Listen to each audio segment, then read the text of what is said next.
Welcome back and moving on to our second segment for today. And as we can all see, this heat wave or hot weather now, especially that during this period of time of the year, it is springtime, of course, but also we have the Khamsin period where it might be a little bit dusty and very hot. So during this period of time, we need to take good care of ourselves whenever it comes to the nutrition in general. Over the phone, we have Dr. Nahla Bakri, a nutrition expert. Hello. Hello. Good morning, doctor. Good morning. So what is the most important thing, first of all, that you will advise people to take care of during this hot weather? During the hot weather, we need to make sure that we're hydrated because we have electrolytes in our body, and when we don't get enough fluids, there could be an imbalance between what's inside the cell and outside of our cells, and this is what we call electrolyte imbalance. So we need to take all the minerals, all right, like potassium, like magnesium, like calcium. We need to take these minerals, and in order to take them, they are available in fruits and vegetables, and that's why in the summer people like to drink fresh juices more often, because you replenish by drinking fresh juices. So stay away from sugar, from sugar drinks, like fizzy drinks that have sugar, and go for fresh juice, coconut water, cucumbers, watermelons, all the fruits that have water content. You have to make sure that during the day you're hydrated enough, you're drinking your water and eating your water too.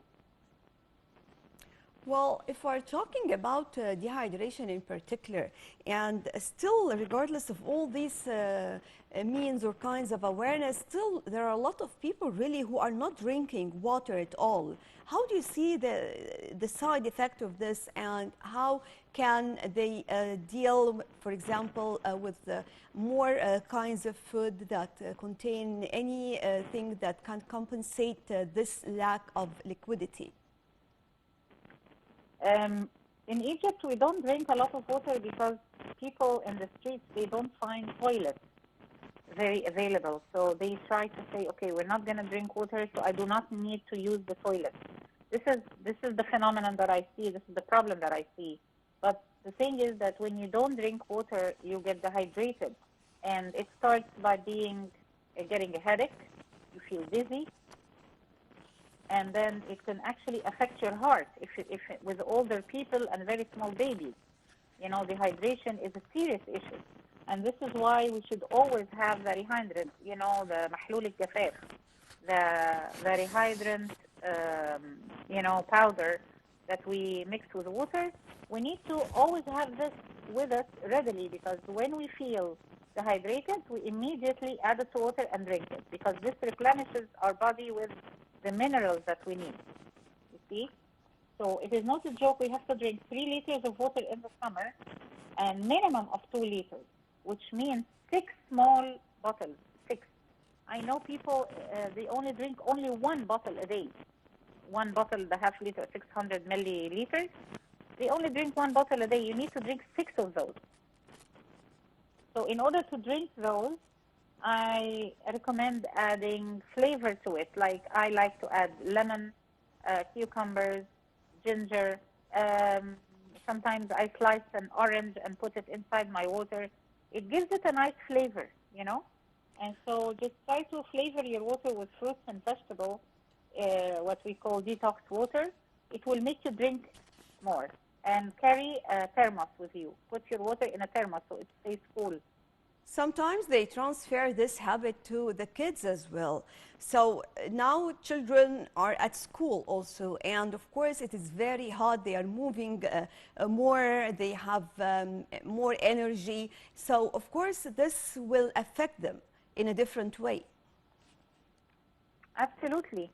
The kids will not be able to concentrate in school, because if you're dehydrated, you'll be dizzy, you'll be weak, you'll be lightheaded, You'll be tired, you'll have fatigue, you'll feel like you want to sleep. So how do you expect kids to perform well? And then, the first thing that comes to their mind is to drink all these fizzy drinks.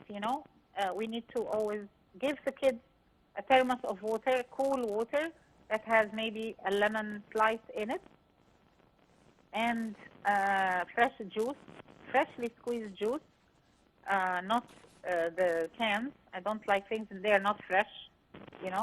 And this will replenish the kids to get their water, and also be another sign of not drinking enough water.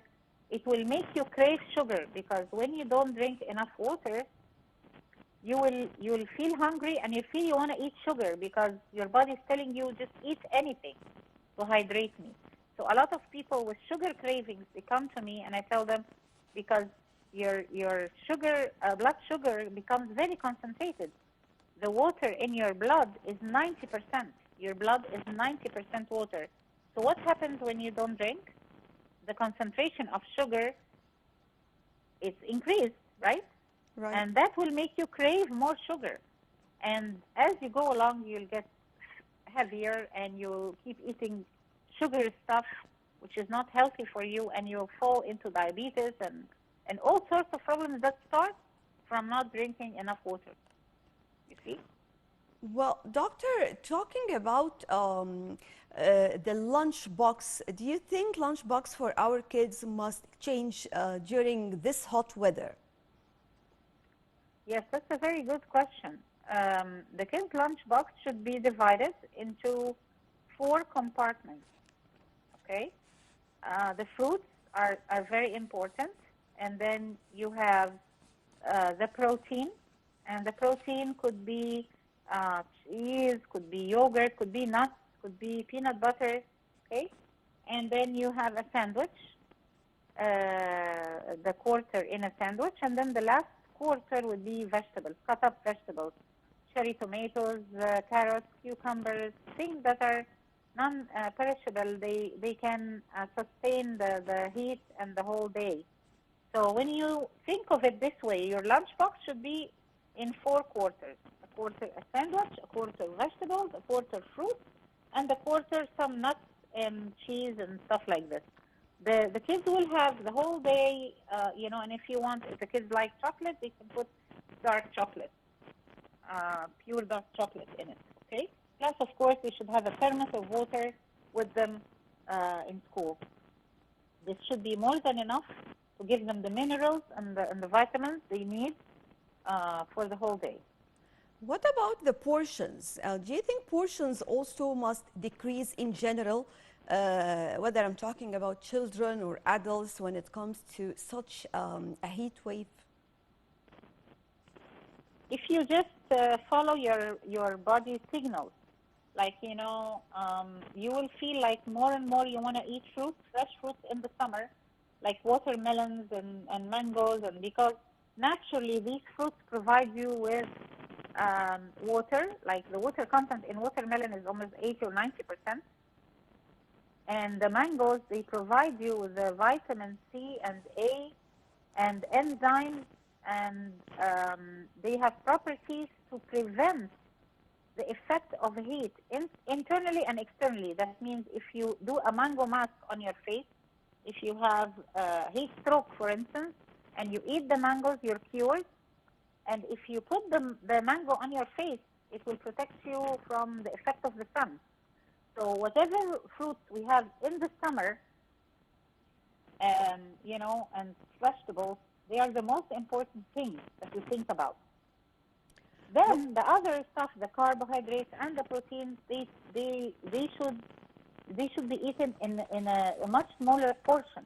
We just concentrate more on the fruits and vegetables. What about spicy food?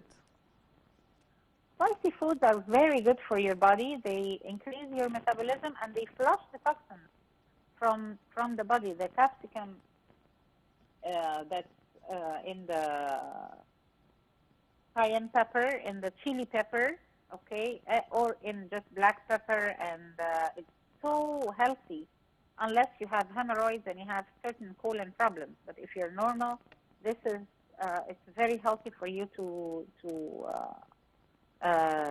ingest all these during the day in some of your meals, at least every day. Right, Dr. Nahla Bakri, our nutrition expert, thank you very much for joining us. And right now we come to the end of our breakfast show for today. Thank you all for joining us and stay tuned for more coming up on Nile TV International.